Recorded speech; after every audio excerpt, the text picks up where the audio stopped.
something that should be looked at, and it is looked at very positively.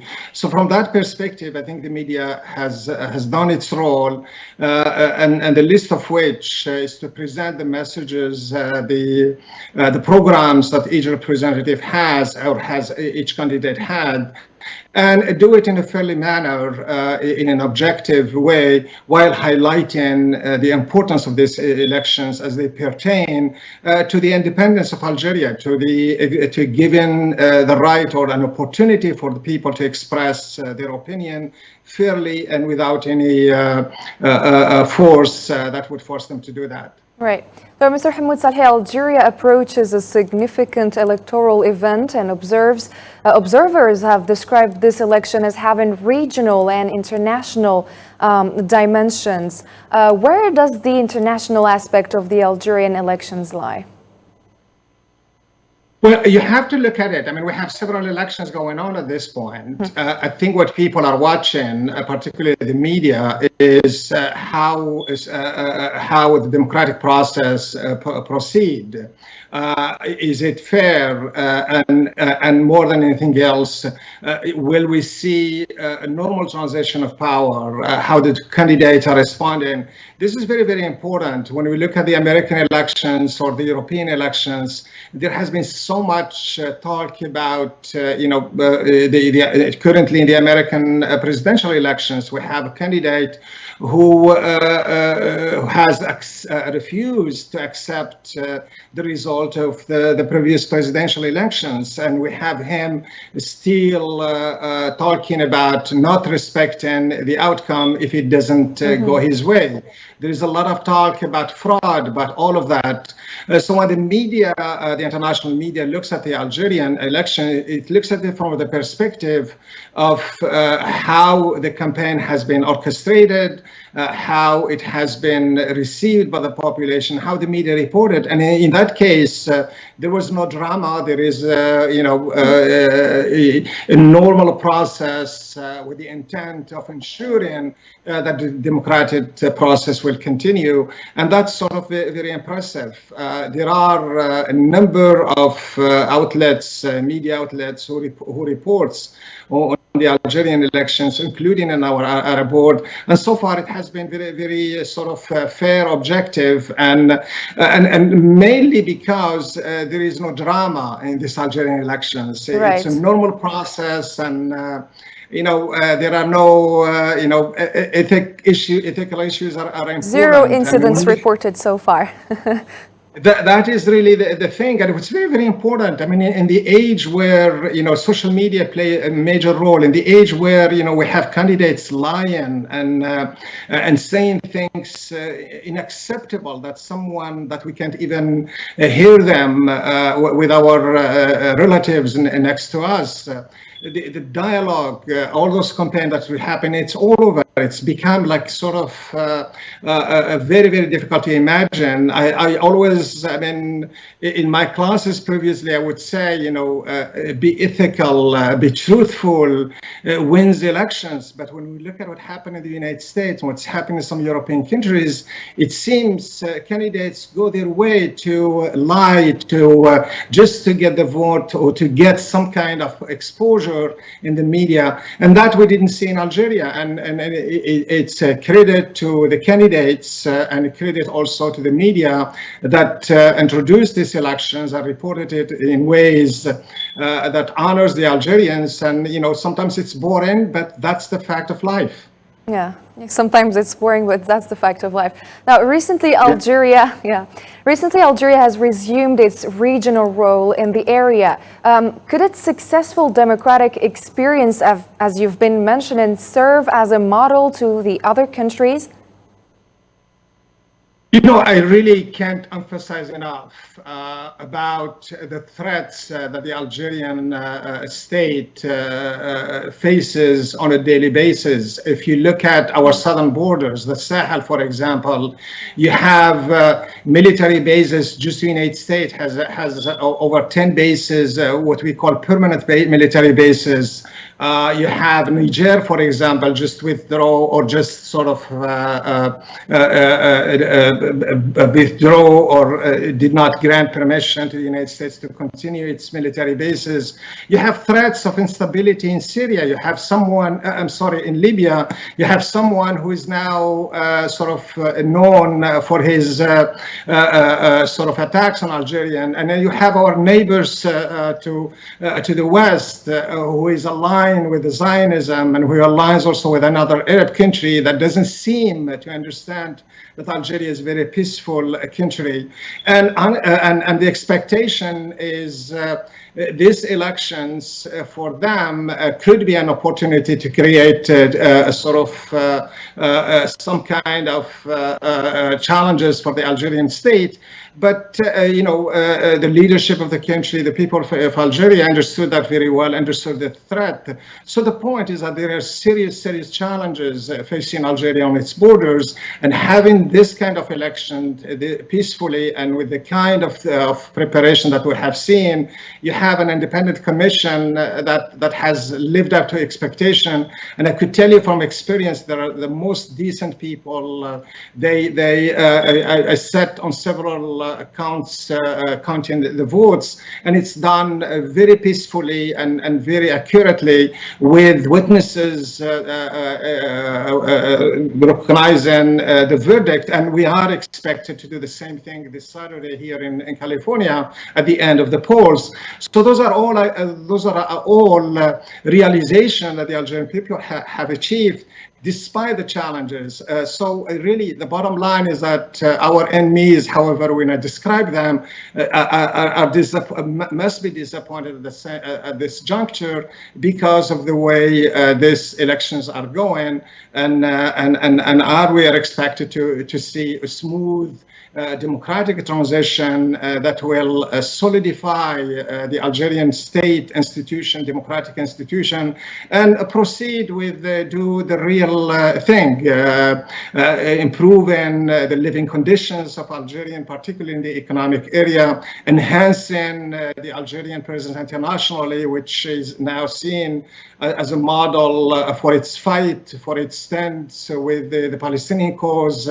What we've seen, our representative, the ambassador to the UN in New York, said it more times and time that he will continue to present and call for the end of this atrocities, this genocide against the Palestinians, and he will not refrain from supporting the Palestinians. Our president, the incumbent President Abdelmajid Tebboune, also is on record for doing all he can to ensure or to have the Palestinians live in peace. All these are positions that makes Algeria very prominent in its role internationally, but it creates some discomfort for countries that want this country to be destabilized.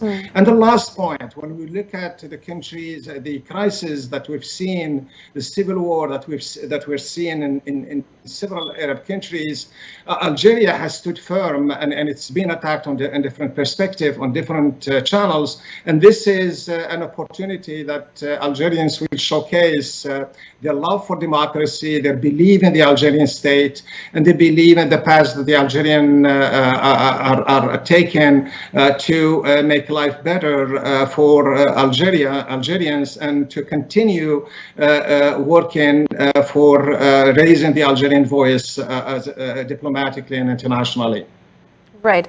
Mr. Hamoud Salhi, we should now probably speak about what the population is expecting from the future president, and particularly the young population, according to you. This is a very challenging task, and it's really boils down to what people refer to as really the culture of working for the betterment of society. The youth has a big role in this. But our youth also seems to be, most of them or some of them, who sees the future as lying in traveling abroad and immigrating to other places. but that kind of culture has to change. In other words, I tell this to people that come and try to find job in the United States, particularly students who finish their degree. I mean, the state pays for everything for them. I mean, I am in an institution where it takes thousands of dollars to earn a degree, and in Algeria we get that for free. So at one point, we need also to think in terms of what we have to do for the state. The state cannot keep giving us everything. The responsibility of the youth is very, very important, and that's where lies the future of this country. Fortunately, you have several organizations, several invention by young Algerians, the startup project that we've seen in several areas. Some of the works that some universities are doing, some of the publications that we have seen by young doctors in universities, all these are important. So the next phase is very, very important. And the culture of loving this country, of giving back to this country, should be one of the expectation. And our youth should live up to the expectation, and it's not about the world is very small these days, and for that matter, it's very important. The other thing is that when you look at some of the treaties or the memorandum of understanding that the state has signed with several countries, I think that the last account there was a report that in one of the visits or in the visits that President Tebboune made to several countries, we had about 300 treaties that were signed. All this needs to be accomplished. You have huge economic projects that we need to put into implementation. So hard work, work ethics are very, very important. And I think these are the things that we need to look at. It doesn't make sense that Algeria, with all the potential it has, with all the students that we have sort of graduating each year, that a student these days think about getting another degree, and because of lack of opportunities, perhaps, or because of opportunities abroad. These are the issues that needs to be addressed. But and there is the structure for this. It's not as if the state is not doing enough, but I think it's high time to start to think, what can I do to this Algeria so my family is getting better? And another issue that is very, very important, even the culture of our businesses, small stores, who sort of increase prices without realizing that this high price, which is not really warranted, is a relative of theirs who is paying this. So these are little things. This is culture that we have to work, I think, in this upcoming the next 5 years or so. Because we really have the structure and the foundation to do well. Algeria is not as poor as it was in the 90s, or as not stable. There are institutions, there are structures, and these are sort of framework for success is there. It's up to us to live up to the task and do what we're supposed to do. Right, so there's huge potential, you say. But I want to ask you, what should the next president, in your opinion, focus on, and what are the challenges awaiting him, apart from those you mentioned right now? So the security is one very, very important issue. I mentioned earlier, the country is surrounded, has serious security challenges. That is a very, very important. Keeping the state and continuing to do what we have been doing very well is part of what the Algerian grand strategy is doing. Internationally, Algeria will continue, or is expected to continue on the same path, representing, for example, in the United Nations Security Council, the African and Arab world. That role will continue to be prominent. And an area that Algeria has been very successful is mediating conflict. I mean, we have serious challenges in Africa. We have serious challenges in Asia, and we are about to transit to a new world order where you we have, for example, the technology, the cyber threats. All of this are very, very, very important to address. So the next phase internationally is to continue to play the dominant role that we have shown so far. And the Algerian diplomats have shown they could do this. Algeria has the credibility, but you also have other challenges, particularly in the area of technology, the new forms of threats to security, and that is a big challenge. Internally, I think the economic issue will continue to be very, very important to look at. The disparity, narrowing the gap between several segments in society is very, very important. Prices, President Tebboune has several times talked about this in his meeting with the journalists, and gave several examples how some of the decisions taken at the top level were not followed, or that businesses take advantage and use different ways, illegal ways, to make profit out of people. This is the culture. I mean, economic development is good, but it doesn't go well when it is not also followed by some kind of cultural sort of change in understanding that increasing the prices, for example, affects your immediate families, especially when it is not warranted. Algeria has spent so much on subsidizing basic needs. I mean, we have free education, free healthcare. You don't find that in other parts of the world. And I'm speaking of experience. I'm in a country where if you don't have insurance and you're sick, about to die, the hospital will not allow you that. And in Algeria, we don't have that. So certainly there are some challenges, there are some mistakes. All of those I understood and understand them. But the next phase is very important to address that. And then the other thing is that we seem to, for example, to have a missing what I call a management or the managers doing their role. So when the Algerian state declares a new policy, it's the role of the managers and the mid-level to take their roles. That mid-level seems to be lacking. So empowering people to implement decisions, state decisions, is very important. And the biggest one is really is look at ways of how we benefit from our relationship with the outside world, particularly in the area of education, where the universities must continue to play a dominant role in providing cadres and present and doing research that will sort of benefit them. And that will not happen with giving support, allowing students to do exchange program. I'm in charge of the international education on my campus, and we are constantly having students from all over the world come to spend 2 weeks, 3 weeks at the university, gaining experience. Faculty is the same thing. That sort of should be one area that we also can empower the university to get access to the latest invention, and also have our students acquire the skills to be successful.